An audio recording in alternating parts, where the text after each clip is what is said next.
तो दोस्तों, जो इस जमाने को आर्टिफिशियल इंटेलिजेंस का एक दौर कहा जा रहा है, जिसमें हम लोग एआई का बहुत कम यूज कर पा रहे हैं। हालांकि बहुत सी जगह पे एआई का यूज किया जा रहा है, लेकिन काफी जगहों पे इस एआई का हम लोग यूज नहीं कर रहे हैं, जिसके वजह से हम लोग के पास बहुत से मिसकंसेप्शन हमारे बीच बहुत से फैल रही है।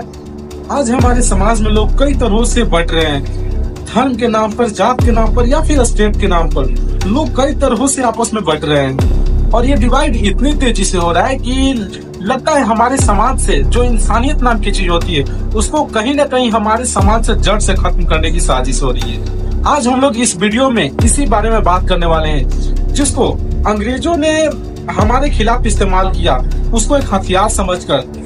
और वो हथियार का नाम है डिवाइड एंड रूल। उस पॉलिसी के तहत अंग्रेजों ने हमारे खिलाफ इस्तेमाल करके हमारे बीच में, हमारे समाज में इतनी नफरत भर दी कि आज लगता है कि हमारे समाज से इंसानियत नाम की चीजें खत्म हो रही है। तो आज इसी चीज के बारे में, जो कि डिवाइड एंड रूल पॉलिसी है, जिसको अंग्रेजों ने इम्प्लीमेंट किया था हमारे ऊपर, हमारे अगेंस्ट, उसी को हम लोग आज समझने वाले हैं। ये हम लोग एआई से पूछेंगे, क्योंकि ये दौर chat GPT, Grok AI, perplexity, ऐसे कई तरह एआई से भरा पड़ा है। तो आज हम लोग चैट जीपीटी, जो कि हमारे बीच सबसे पॉपुलर एआई माना जाता है, उससे हम लोग ये क्वेश्चन करने वाले कि ये डिवाइड एंड रूल है क्या, और अंग्रेजों ने हमारे खिलाफ किस तरह से इस पॉलिसी का उपयोग किया, हमारे बीच इतनी नफरत क्यों उन लोगों ने फैलाई। तो चलिए दोस्तों, आज हम लोग इसी को देखते हैं। हम लोग वीडियो में देखते हैं, यहाँ पर चल के ये चैट जीपीटी से कुछ क्वेश्चन करते हैं। तो चलिए दोस्तों,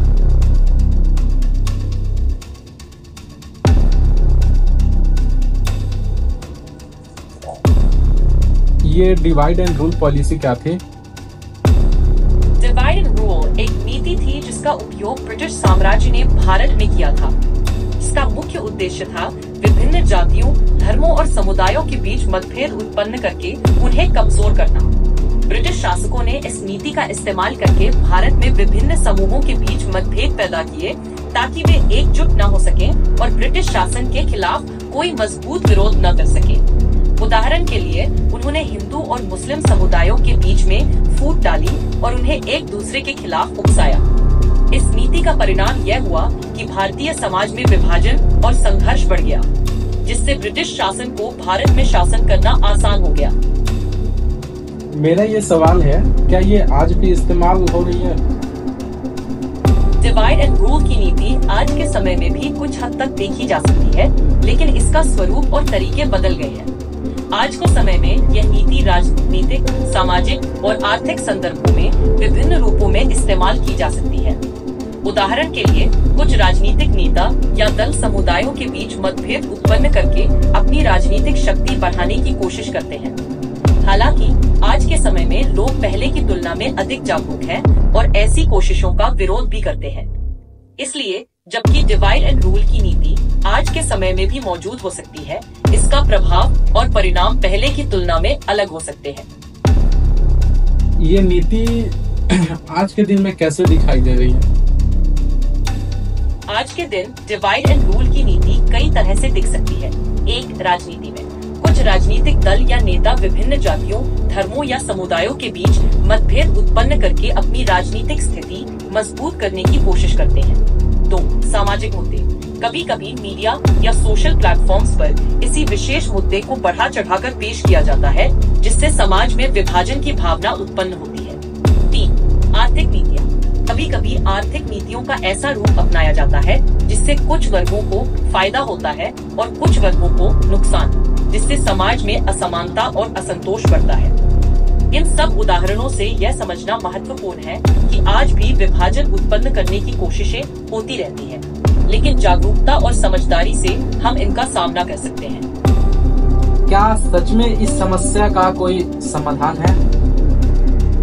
समाज में विभाजन की समस्या का समाधान संभव है, लेकिन इसके लिए समाज, सरकार और व्यक्तिगत स्तर पर सभी को मिलकर प्रयास करने होंगे। एक, शिक्षा और जागरूकता। शिक्षा और जागरूकता बढ़ाने से लोग विभिन्नता को समझ सकते हैं और एक दूसरे के प्रति सहानुभूति रख सकते हैं। दो, समानता और न्याय।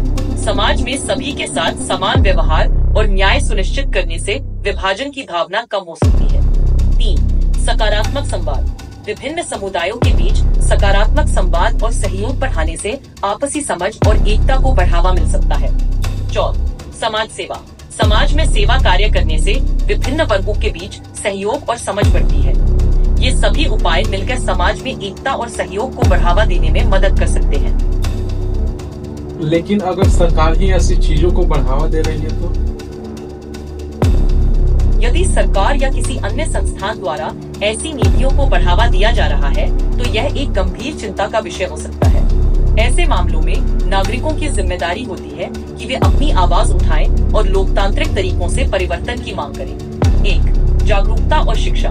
नागरिकों को जागरूक रहना चाहिए और समाज में हो रही गतिविधियों के प्रति सचेत रहना चाहिए। 2. सकारात्मक संवाद। सरकार और जनता के बीच संवाद स्थापित करना आवश्यक है ताकि समस्याओं का समाधान निकाला जा सके। 3. सामाजिक संगठन। नागरिकों को एकजुट होकर समाज में समानता और न्याय के लिए संघर्ष करना चाहिए। 4. कानूनी उपाय।